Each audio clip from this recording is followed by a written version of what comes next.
નમસ્કાર ખેડૂત મિત્રો, હું છું વનરાજ ને આપ જોઈ રહ્યા છો ઇન્ડિયન ફાર્મર ગુજરાતી.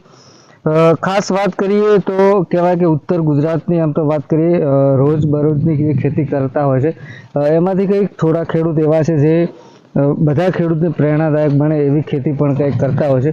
તો ખાસ વાત કરીએ તો આજે આપણે આવ્યા છીએ કાંકરેજ તાલુકાના રાનેર ગામ ખાતે, જ્યાં આગળ કહેવાય કે હળદરની ખેતી કરેલી છે. ખાસ કરીને આ વિસ્તારમાં હળદરનું નામ સાંભળીએ ખેતી વિશે તો નવાઈ લાગે, પણ જ્યાં એક એવા ખેડૂત છે જે લાખો ખેડૂતને પ્રેરણાદાયક બન્યા છે અને કંઈક નવી ખેતી અપનાવી છે અને સક્સેસ રીતે કહેવાય હળદરની ખેતી કરી છે. તો એમના વિશે વધારે વાત કરીશું, એમના જોડે પૂરતી તમામ માહિતી મેળવીશું અને આપ પણ આપણા વિસ્તારમાં હળદરની ખેતી કેવી રીતે કરી શકો. તો સૌપ્રથમ આપણું નામ અને કયું ગામ ને મોબાઈલ નંબર જણાવશો? મારું નામ જાદવ સત્તરસિંહ વાલસિંહ, ગામ રાનેર, તાલુકો કોંકરેજ, જિલ્લો બનાસકાંઠા. બીજું કે ખાસ વાત પહેલી કરી કે આપણે જે હળદરની અંદર ઊભા છે, કેટલા વીઘા કે એકરમાં વાવેતર કરેલું છે? મારું 1 વીઘામાં વાવેતર કરેલું છે. બરાબર. બીજું કહેવાય કે જે આપણે રોજબરોજની ખેતી કરીએ છીએ, એરંડા હોય, કપાસ હોય કે ઘઉં હોય કે જુવાર, ખેતી કરી છે, એની પ્રેરણા ક્યાંથી મળી શકે? આની પ્રેરણા મને દોતીવાડા યુનિવર્સિટીથી મળેલી. બરાબર. બીજું કહેવાય કે આને આપણે વાવેતર કરવા માટે રોપ જોઈએ, બિયારણ જોઈએ, કેવી રીતે વાવેતર કરવું જોઈએ અને જે હા, તો સૌ પ્રથમ તો આપણે આનું બટાકાનું પ્લાન્ટર થી જે ઓળા પાડ્યા. બરાબર. અને એની ગોઠ્યો આવે. બરાબર. કે જે સૂકું સીડ્સ કહેવાય બટાકા. હા, બટાકા સૂકું સીડ એવું ગોઠ્યો આવે. બરાબર. અને જે 8 ઓગળના ગાળે એક પાટલામાં 2 લાઈનો કરેલી છે બટાકાની જેમ, અને હાથથી ચોપેલી. બરાબર. બીજું કહેવાય કે વાવેતર કર્યા પછી આની અંદર કોઈ ખાતર આપવું પડે છે, તો કેવી રીતે કે રોજબરોજ જે રાસાયણિક ખાતર આપવાનું? ના, હારી પ્રાકૃતિક છે, ઓર્ગેનિક છે. ઓર્ગેનિક છે. પેલું તો મેં હળવું સાણીઓમાં નાખેલું છે 8 ટોલી. બરાબર. અને જે ધન જીવામૃત 8 કિલો નાખેલું. ના, જીવામૃત નહીં, ધન જીવામૃત. હા, પછી જીવામૃત. બરાબર. પછી આચ્છાદન. બરાબર. અને આસ્થાથી કરેલી છે ખેતી. બરાબર. કહેવાય કે શરૂઆતમાં વાવેતર કર્યા પછી કેટલા ટાઈમમાં જે વિકાસ છે એ કેટલા ટાઈમમાં થાય ને એનું જે ખાસ ઉત્પાદન કહેવાય, જે હળદરની તૈયાર સ્થિતિ આવે, કેટલા ટાઈમે તૈયાર થઈ જાય તો વાત કરીએ? હળદર તો સૌ પ્રથમ તો ઉગવામાં અને 30 થી 35 દિવસ લાગે. બરાબર. અને પછી આને અમે ઉપર આચ્છાદન કરેલું છે અને ઉગવામાં ઝડપી ઉગે. બરાબર.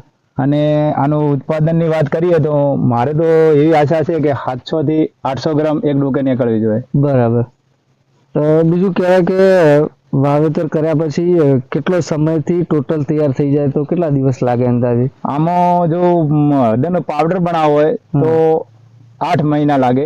અને પેલા તો 6 થી 7 મહિનામાં કાચી ગાડીને વેચવી હોય ને લીલી. એટલે બીજું કહેવાય કે આમાં તમને માહિતી હશે કેવો ભાવ હોય છે લીલીનો? આમાં ભાવ હાલ તો 60 રૂપિયા કિલો છે માર્કેટમાં. બરાબર. પણ એ રાસાયણિક. બરાબર. ઓર્ગેનિક ને હજી કોઈ માર્કેટિંગ નું કોઈ નક્કી નથી. બરાબર. બીજું કહેવાય કે આનું જે ખેડૂતને એ પણ ચિંતા હોય કે વાવેતર કર્યા પછી ક્યાં આગળ વેચાણ લીલીનું કરવું, આનું માર્કેટ નજીકમાં આપણે જે રેગ્યુલર હોય ત્યાં થઈ શકે વેચાણ કે? આનું માર્કેટિંગ તો છે, પણ તમે માર્કેટિંગ તો ઘરે પાવડર બનાવીને વેચો ને તો તમારો આખી પ્રોડક્ટ પોતાની બનાવીને વેચો તો વધારે મળે. બરાબર.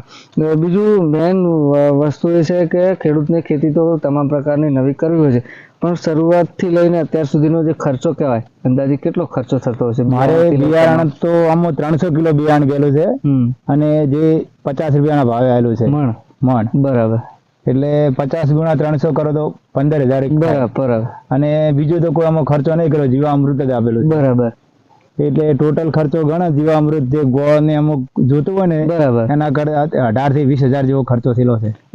જીવામૃતમાં તમે જે વાત કરી, બરાબર, ધન જીવામૃત કહેવાય, એ શું કહેવાય? ધન જીવામૃત એટલે એમાં જે સૂકું સાણ છે ને એને એકદમ દહીં નાખવાનું, એકલા પોડલા. બરાબર. એમાં જીવામૃત નાખવાનું, એટલે એમાં એને ધન જીવામૃત કહેવાય. બરાબર.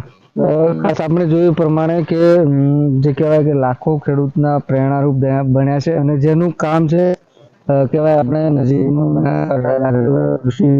છે એના એમનું માર્ગદર્શન લઈ અને એમને સૌ પ્રથમવાર હળદરની વીઘાની અંદર ખેતી કરી છે, જેની અંદર કહેવાય કે જીવામૃત તો તમે સાંભળ્યું છે, પણ એનાથી એક્સ્ટ્રા વિશિષ્ટ છે જે પ્યોર આપણે જે હળદર જોઈ રહ્યા છે, પ્યોર ઓર્ગેનિક ફાર્મ છે. ધન જીવામૃત પ્લસ બંનેથી એટલે કહેવાય કે એકદમ 0% રાસાયણિક ખાતર વગર છે અને જેનું કહેવાય કોઈ માર્કેટ સ્પેશિયલ નથી.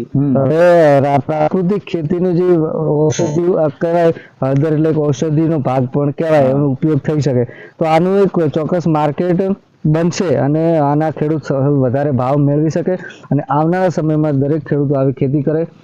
ફરી મળીશું એક નવા વિડીયો સાથે. જય હિન્દ, જય ભારત, જય જય ગરવી ગુજરાત.